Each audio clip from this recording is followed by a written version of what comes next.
Assalamualaikum warahmatullahi wabarakatuh. Pemirsa gapai kemuliaan yang dirahmati Allah, di antara perkara yang wajib diimani sehubungan dengan iman kepada hari akhir adalah keberadaan Al-Haud atau telaga Rasulullah Sallallahu Alaihi Wasallam. Telaga ini adalah bentuk kemuliaan yang Allah Ta'ala berikan kepada baginda Sallallahu Alaihi Wasallam yang pada hari kiamat nanti orang-orang yang beriman dan mengikuti petunjuk beliau sewaktu di dunia akan mendatangi dan meminum air telaga yang penuh dengan kemuliaan ini. Semoga Allah Ta'ala memudahkan kita kelak untuk meraih kemuliaan tersebut. Amin. Ya Rabbal Alamin. Nah pemirsa, hari ini insya Allah kita akan mengkaji bahasan tema tasawuf terkait Al-Haud, telaga kemuliaan Rasulullah. Seperti biasa sudah hadir di studio, ada gurunda kita semua, kita sambut Kiai Haji Haris Hakam. Assalamualaikum Pak Kiai. Waalaikumsalam warahmatullahi wabarakatuh. Sehat Pak Kiai? Sehat, afiat, mudah-mudahan Mbak Mila dan pemirsa juga. Amin. Kameramen juga ini dua-duanya. Semuanya sehat ya Pak Kiai ya. Jadi bisa bahasanya menabung pahala ya dengan hari ini menuntut ilmu. Dan bahasannya luar biasa. Mudah-mudahan. Al-Haud, telaga kemuliaan Rasulullah SAW. Nah nanti kita akan bahas lebih jauh. Nah, saya juga mengingatkan bagi Anda pemirsa yang juga memiliki pertanyaan, Anda bisa mengirimkan pertanyaan Anda berupa teks maupun video melalui nomor WhatsApp yang tertera di layar kaca.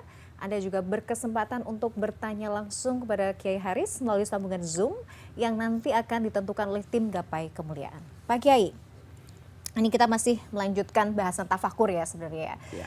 Dalam kitab Ihya Ulumuddin karyanya Imam Al-Ghazali.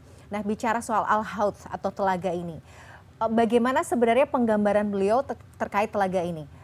Kalau kita kan pasti awamnya ya, kita tuh mendengar ada namanya telaga itu telaga Al-Kautsar. Jadi berharapnya kita nanti bisa meneguk air di telaga kemuliaan ini. Karena bayangannya pada saat Yaumul Qiyamah ini luar biasa panas, kita kehausan dan berbagai macam hal dahsyat yang lain yang juga sangat menakutkan. Nah bagaimana sebenarnya penggambaran Al-Haud ini dalam kerangka tasawuf? Iya baik, bismillah walhamdulillah wassalatu wassalamu ala rasulillah amma ba'du. Para pemirsa Mbak Mila yang berbahagia, sebelum masuk pada perspektif para mutasawifin, ada hadis yang menggambarkan tentang haud ini, bahwa Rasul diriwayatkan dalam satu hadis itu pernah aghfa Rasulullah sallallahu alaihi wasallam ighfa'atan. Rasul pernah, apa bahasa Indonesia ya, tertidur sejenak gitu. Apa? Tidur sejenak, iya. Ngelentuk. Iya, apa ya kalau bahasa Jawanya ya? Nah, ighfa'ah namanya. Jadi Nabi pernah sedang bersama jamaah, mungkin terlalu lelah, terlalu capek, apakah perang atau latar belakangnya terlalu capek, beliau tertidur sejenak. Ya, kemudian farafa'a ra'sahu fatabassam. Kemudian Nabi mengangkat kepalanya tapi tersenyum. Ya, tersenyum. Maka sahabat yang dekat berani mengatakannya, "Lima dohikta ya Rasulullah?" Apa yang menyebabkan kau tersenyum? Okay. Rupanya pada saat tertidur sejenak itu beliau menerima wahyu. Ya.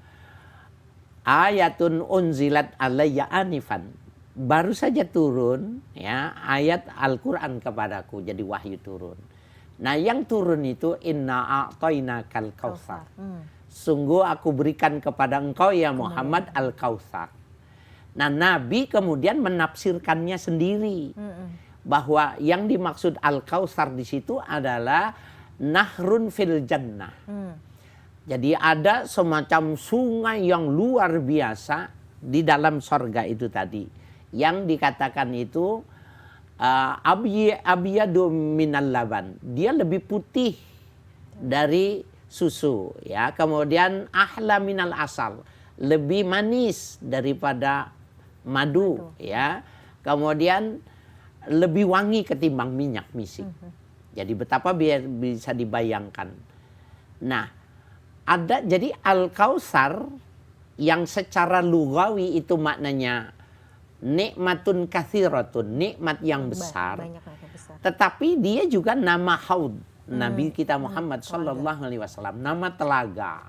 Ya, jadi sungai yang begitu besar, jadi dianggapnya itu sebagai telaga gitu ya. Karena nahrun itu artinya sungai besar ya. Nah, telaga ini ya yang digambarkan ini oleh para mutasawwifin itu dianggap sebagai sesuatu yang mesti dicapai, sesuatu yang mesti nggak mungkin sebuah nikmat itu kemudian disisiakan begitu saja, tetapi dia menjadi sesuatu yang mesti diharapkan. Maka dalam perspektif para sufi bahwa haudun Nabi itu, karena itu dilakobkan, diidofatkan dengan haudun Nabi berarti telaganya Nabi Muhammad, maka mencintai Nabi Muhammad bagian dari yang tidak boleh terpisahkan ketika kita ingin mendapatkan, bisa meneguk air telaga itu. Karena nanti Nabi Soleh mereka kan punya sapi yang air susunya itu bisa menjadikan syafaat bagi para pengikutnya. Ya, jadi sementara Nabi Muhammad itu diberikan syafaatnya itu tadi dalam bentuk haudun Nabi. Telaga ya, telaga. Yang besarnya ini mungkin tidak tergambarkan ya Pak? Atau ada riwayat yang menggambarkan seperti apa? Enggak ada, saya belum membaca. Mudah-mudahan para pemirsa bisa membantu saya. Jadi tidak digambarkan keluasannya itu. Biasanya pun kalau yang ada gambarannya itu bila menyangkut tentang Tuhan. Umpamanya arasnya Allah bila digambarkan dunia dan bumi itu dihamparkan masih lebih besarnya arasnya Allah. Umpamanya gitu.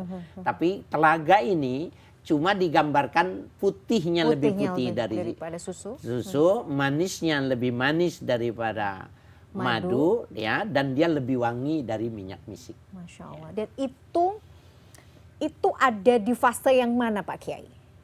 Telaga Al-Kautsar ini. Apakah pada saat mungkin kita di padang mahsyarkah atau mungkin pada saat setelah Yaumul Mizan atau penimbangan, sebenarnya spesifiknya? Iya. Dia kalau dilihat dari urutannya setelah Yaumul Hisab. Ya, Yaumul Hisab atau pada masa hisab, pada Yaumul Hisab itulah, pada hari-hari di mana orang mempertaruhkan antara baik dan buruk amal ibadahnya di situ. Sebab ada satu penjelasan di situ bahwa orang-orang yang mendapatkan syafaat, kemudian mereka diberi minum itu, layas mau abada. Sejak saat itu dia tidak pernah haus lagi. Ya, dia tidak pernah haus lagi ketika diminumkan air telaga itu. Nah, kalau dilihat dari penjelasan itu berarti dia tidak berjauhan dengan Yaumul Hisab itu. Pada saat penantian yang luar biasa berat itu ya Pak Kiai. Iya. Apakah semua umat Rasulullah SAW bisa meminum air di telaga tersebut? Tidak.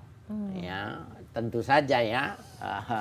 Orang-orang yang tidak mendapatkan syafaat secara otomatis dia tidak mungkin minum ya. Dia lahir bersama Nabi Muhammad pun, artinya semasa dengan Nabi Muhammad pun ya kan banyak juga orang-orang yang tidak beriman. Bahkan yang beriman, kita pada episode yang lalu ada sebuah kajian hadis yang menjelaskan pengikut Nabi Muhammad yang begitu luar biasa, tetapi ketika Nabi Muhammad meninggal dia melakukan hal-hal yang menyimpang, maka mereka juga tidak mendapatkan. Pada saat itu kan semua umat dari mulai Nabi Adam sampai dengan umatnya Nabi Muhammad SAW kan berkumpul Pak Kiai. Begitu banyak luar biasa manusia berkumpul pada saat itu. Di tengah hari yang sangat-sangat berat itu. Bagaimana kemudian Nabi Muhammad SAW bisa mendeteksi umatnya dan bisa memberikan syafaat?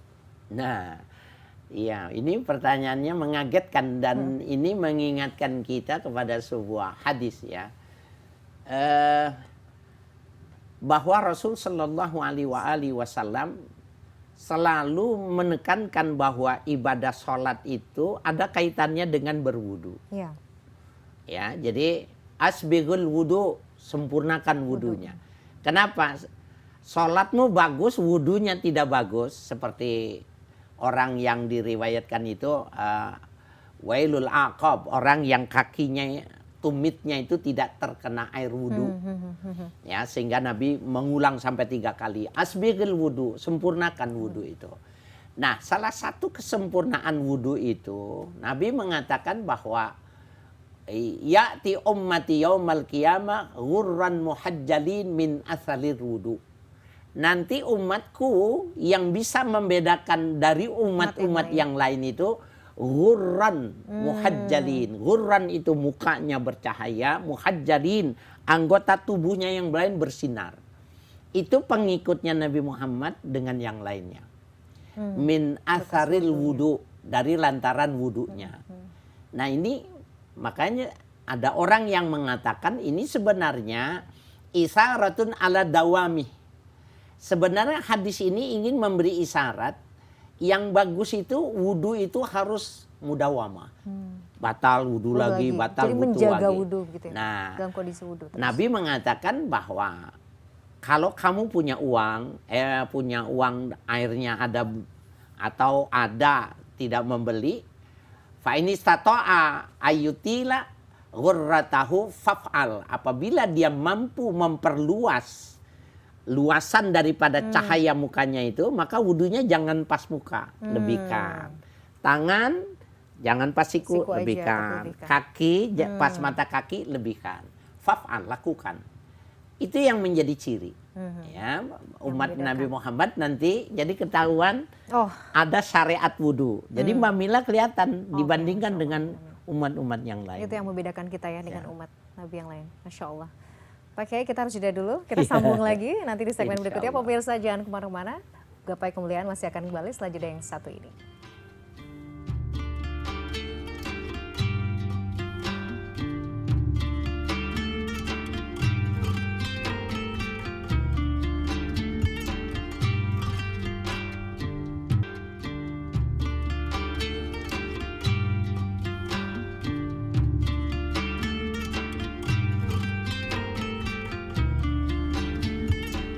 Pemirsa, terima kasih Anda masih menyaksikan Gapai Kemuliaan dalam episode Al-Haud, Telaga Kemuliaan Rasulullah SAW. Nah, Pak Kiai, seperti biasa, di segmen kedua ini kita bersama-sama akan menyaksikan pertanyaan yang datang dari pemirsa Gapai Kemuliaan. Mari kita saksikan bersama. Assalamualaikum warahmatullahi wabarakatuh. Perkenalkan, saya Zaid Alauddin, salah satu penggemar Gapai Kemuliaan CNN TV. Mohon izin bertanya, dalam beberapa literatur hadis disebutkan istilah haud Rasulullah SAW. Saya izin bertanya, apa makna hakikat dari haud Rasulullah tersebut dan apa manfaatnya untuk kita kelak dan bagaimana cara untuk mendapatkannya? Terima kasih atas kesempatannya. Wassalamualaikum warahmatullahi wabarakatuh. Waalaikumsalam warahmatullahi wabarakatuh. Ada pertanyaan dari Abang Zaid ini Pak Kiai. Ya. Jadi apa yang kemudian dimaksud oleh Al-Haud? Tadi kita sudah sempat singgung, nanti mungkin bisa ditambahkan lagi beberapa yang mungkin perlu kita ketahui bersama. Kemudian bagaimana supaya kita bisa mendapatkan Al-Haud tadi, meminum airnya, dan sebenarnya manfaatnya nanti untuk kita apa sih ketika kita sudah bisa meminum air dari telaga Rasulullah ini? Baik, ya tadi kalau kita sudah melakukan pendekatan bahasa berdasarkan hadis bahwa Nabi sudah menginterpretasikan Al-Kausar bimaknal haud, bahwa aku berikan kepada engkau ya Muhammad Al-Kausar, itu maknanya Allah memberikan satu telaga yang bila diberi minum orang itu kepada orang, maka dia tidak akan pernah haus lagi selamanya. Tetapi para mufassir melihat ada hadis yang diberikan oleh Rasul juga. Jadi ada ayat kajian yang bil ma'thur bahwa Al-Kausar maknanya an-ni'matun katsirah. Nikmat yang banyak.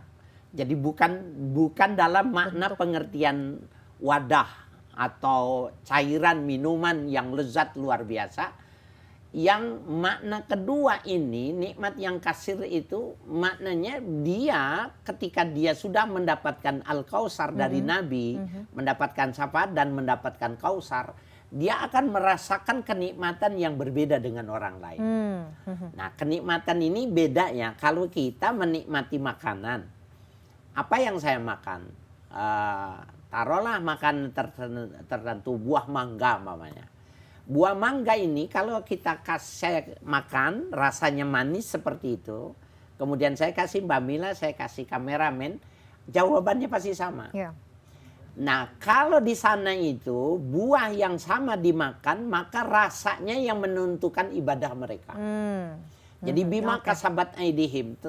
Jadi kalau ibadahnya lebih bagus dari saya, makanya rasanya lebih manis dan lebih nikmat. Tapi kalau ibadahnya di bawah saya, maka rasanya bisa jadi asam, kecut, dan lain sebagainya. Ya, itu tergantung jadi levelnya. Nah, itu yang pertama. Jadi makna haud itu ada dua maknanya. Ya, jadi ada makna fisik. Fisik telaganya, wadahnya. Ya, ada maknanya nikmat yang banyak. Yang kedua, bagaimana kalau kita ingin mendapatkannya? Ya, kalau di dunia ini orang yang memiliki seseorang, ada memiliki sesuatu kita menginginkan, maka mudah. Ya, kita mendekati orang yang punya. Betul. Ya, maka aksaruhum alayya sholatan, ya, aksaruhum, ya, apa itu fil jannah, berarti yang paling banyak salawat kepadaku, maka dia yang paling dekat kepadaku di dalam sorga. Nah, kata dekat itu juga sangat memungkinkan maknanya untuk mendapatkan haud itu tadi ya. Kemudian apa manfaatnya setelah kita meminumnya? Tadi sudah dijelaskan dalam hadis, la yazma'u abadan. Dia tidak akan pernah haus lagi.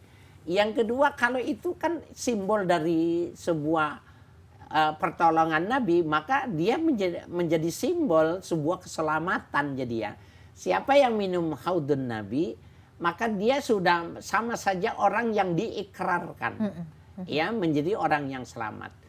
Nah, pada kajian kita yang lalu itu, ketika orang ditimbang ternyata baik mama timbangannya, maka malaikat itu bilang, Saida fulan, Saida fulan, si fulan selamat, si fulan bahagia gitu. Nah, orang ini lalu kemudian ya dihantarkan Nabi kemudian meminum air telaga. Maka sebenarnya sudah simbol gitu loh. Jadi siapa saja yang merasakan kenikmatan dari haudun Nabi, maka sebenarnya simbol bahwa dia orang yang lanjut kehidupan berikutnya menjadi bahagia gitu. Bahagia dan beruntung ya Pak. Iya, beruntung. Kalau yang nggak bisa minum, ini yang seperti apa? Yang tidak memiliki keberuntungan untuk meminum air di telaga kemuliaan ini? Ya, orang yang tidak minum pertama bisa jadi orang musyrik. Orang yang musyrik bisa jadi dia muslim tetapi dia musyrik gitu ya. Nggak sadar gitu loh. Dia ibadah juga, tetapi ada Tuhan kecil yang dia percayai gitu. Dia imani. Tanpa belajar dan lain sebagainya, tidak ada petunjuk, tidak bertobat, maka dia tidak akan pernah meminum. Jadi kan haudun Nabi itu adalah puncak dari sebuah keberhasilan. Kalau orang yang tidak bisa melampaui hisab, tidak melampaui sirat, maka otomatis dia tidak akan minum. Gitu. Aduh, Masya Allah. Jadi perjuangannya untuk bisa, harapannya kita nanti bisa minum air di Telaga Kausar itu juga tidak main-main ya Pak Kiai. Nggak bisa.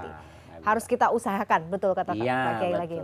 Nah, nanti kita akan bahas ya secara detail Pak Kiai. Kira-kira mungkin amalan apa atau ikhtiar apa yang mungkin kita bisa lakukan untuk kita bisa mudah-mudahan Allah izinkan kita untuk bertemu baginda Rasulullah di Telaga Al-Kausar. Tapi nanti Pak Kiai, kita harus jeda dulu. Pemirsa jangan kemana-mana. Gapai Kemuliaan masih akan kembali sesaat lagi.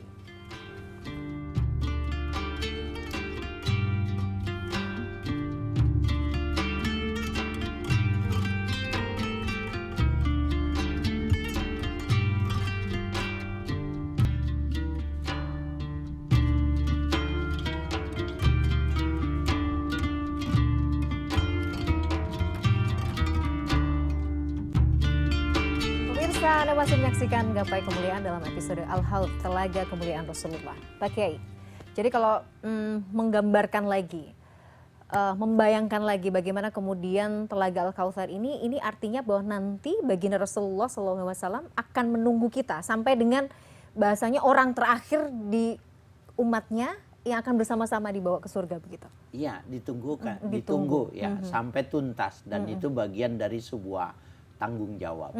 Sebenarnya kaitannya dengan pertanyaan ini, sebenarnya yang duluan siapa? Baginda Rasulullah nggak sih Pak Kiai? Nah, dia kan pemiliknya. Oh iya. Ya, nah Sayyidina Umar pernah memberikan penjelasan. Mungkin Sayyidina Umar pernah mendengar dari Nabi.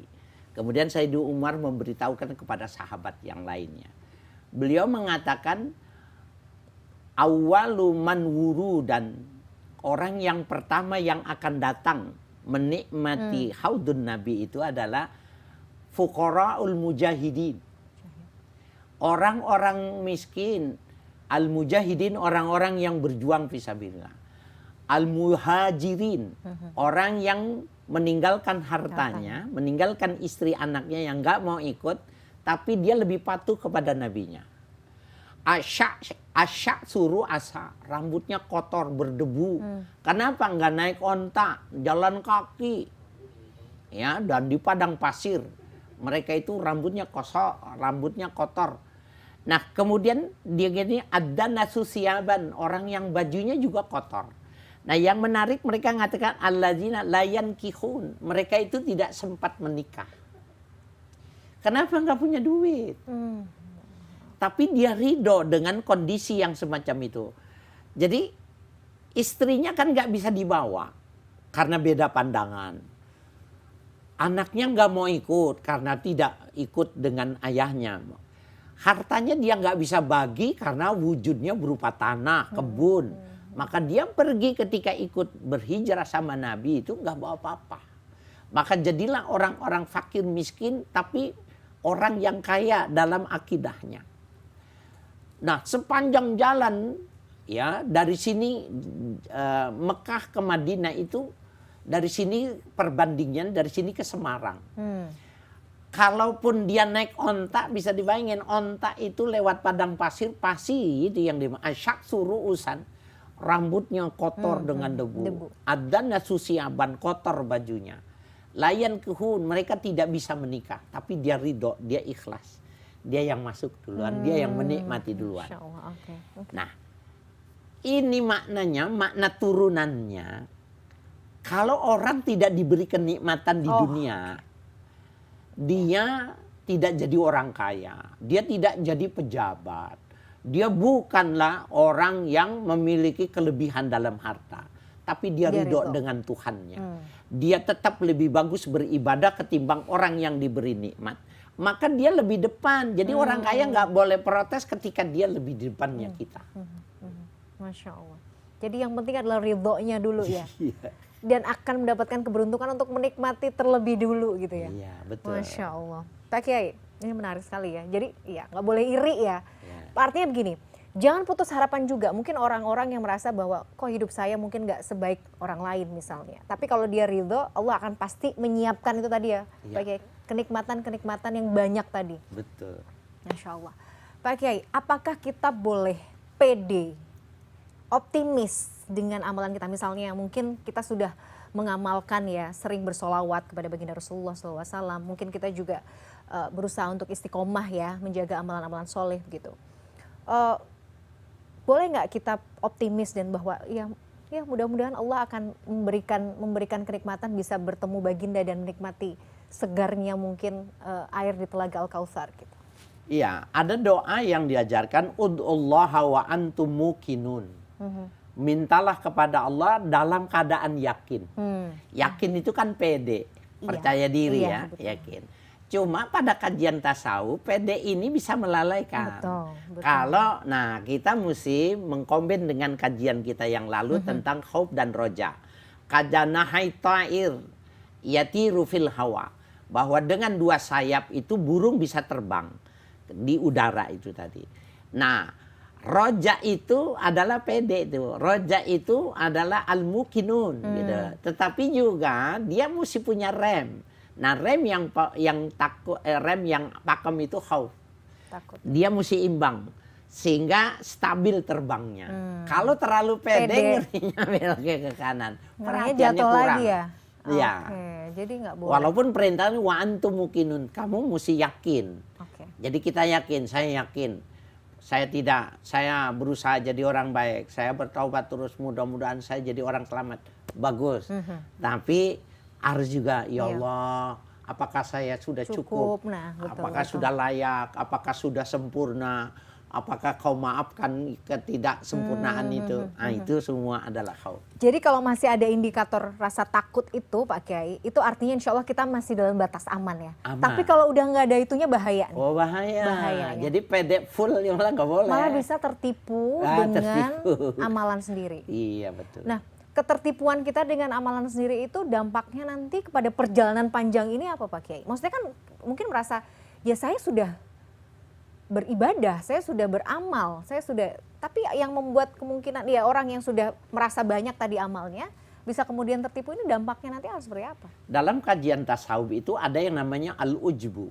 Ujub. Ujub ya. Ujub itu orang yang mengagumi pekerjaannya yang bagus. Jadi dia kalau dia bangun subuh, bangun malam menunggu subuh, dia ibadah. Dia dengar semua orang tidur, suara jangkrik saja. Kemudian dia lihat HP teman-temannya semuanya matinya off semuanya gitu. Jangan-jangan cuma saya yang ibadahnya bangun nih gitu. Itu sebenarnya dia udah ujub tuh. Dia mesti buru-buru, astagfirullahalazim.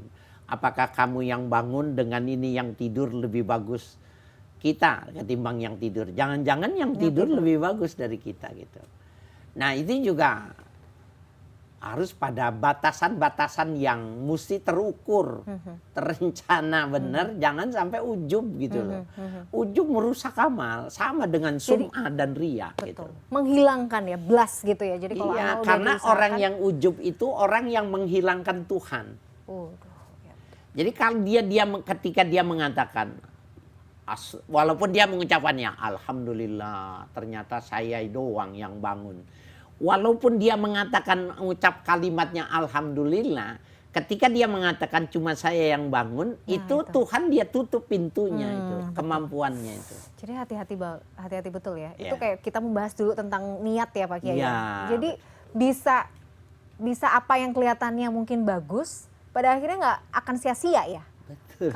Kalau hilang seperti itu, Masya Allah. Pak Kiai terakhir sebagai penutup bicara soal Al-Haud ini. Apa yang mungkin Pak Kiai ingin sampaikan?